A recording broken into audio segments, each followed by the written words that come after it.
શું ચરોતરની માટીએ રતન આપે છે આપણને. કરમસદનો આ પટેલ, ભાષા એમની ખૂબ કડક અને નારિયેળ જેવું વ્યક્તિત્વ. ચરોતરી પટેલ આખા બોલા અને સાચા બોલા. અભ્યાસ કાળથી જ અન્યાય વિરુદ્ધ હડતાલો પાડી. કેટલાય સત્યાગ્રહો આંદોલનો અને ચળવળો બાદ બારડોલી સત્યાગ્રહથી સરદાર બન્યા. 562 દેશી રજવાડા એક કર્યા. જે માન્યા એમને મનાવ્યા, જે ન માન્યા એમને ડોળા બતાવ્યા. જય સરદાર, જય પાટીદાર લખાવી દેવાથી કે નારા લગાવવાથી સરદારના વંશજો ન બની શકાય. એ માટે સરદારને વાંચવા અને સમજવા જરૂરી છે. દીકરા જોશીનું એક પુસ્તક છે, મહામાનવ સરદાર. આ પુસ્તક દરેકે ફરજિયાત વાંચવું જોઈએ, કેમ કે આ પુસ્તકમાં 1945 થી 1955 દરમિયાન શું શું બન્યું એની word to word fact file ખૂબ જ સરસ રીતે વર્ણવેલ છે. આ સિવાય જય વસાવડાનું પણ એક પુસ્તક છે, સુપર હીરો સરદાર. આ પણ વાંચવું ખૂબ જ જરૂરી છે. જે ગળથુથીમાંથી રાષ્ટ્રભક્તિના સંસ્કાર લઈને નીકળ્યો હોય એનું જ સ્ટેચ્યુ ઓફ યુનિટી બને અને વાદળો સાથે વાતો કરે. સાહેબ, વાદળો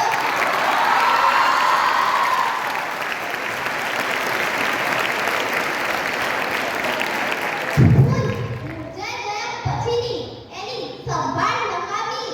ફૂલ મુરઝાઈ ગયા પછીની એની સંભાળ નકામી.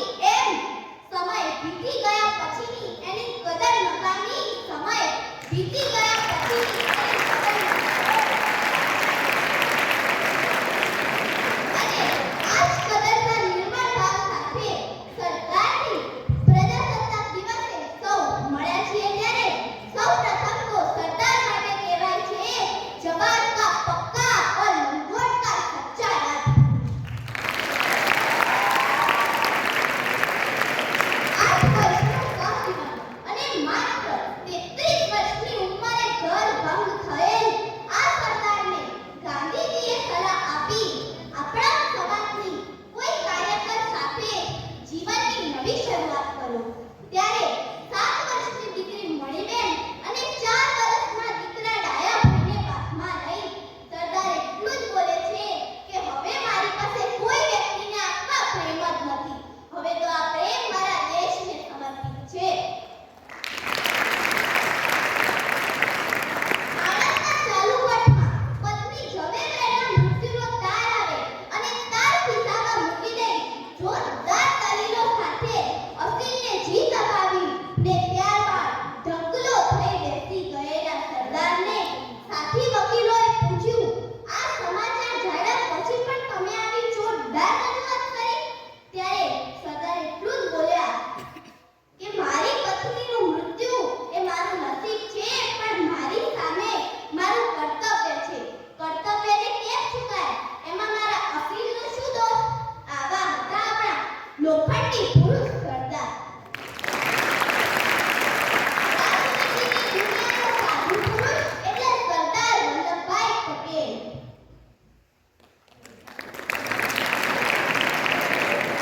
વડાપ્રધાન જેવું સર્વોચ્ચ પદ છોડ્યું એના મૂળમાં પણ એમના પારિવારિક સંબંધો અને સંસ્કારો જ હતા.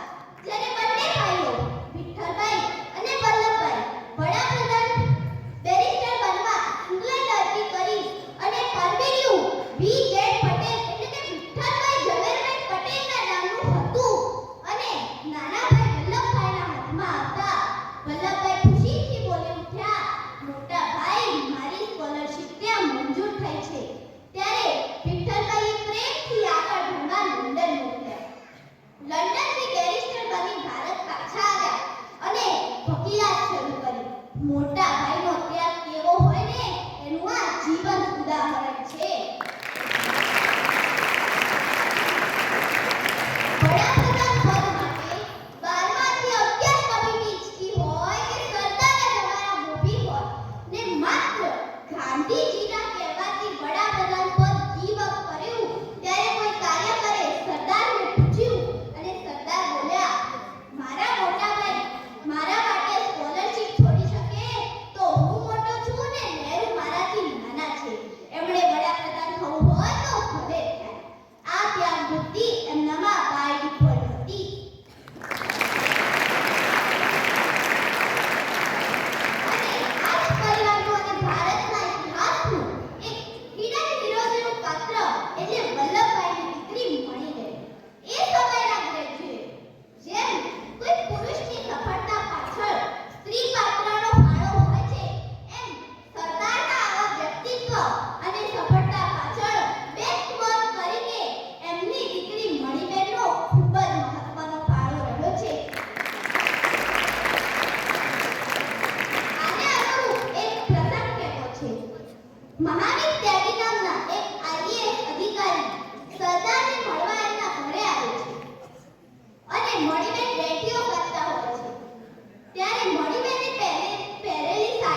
જ્યારે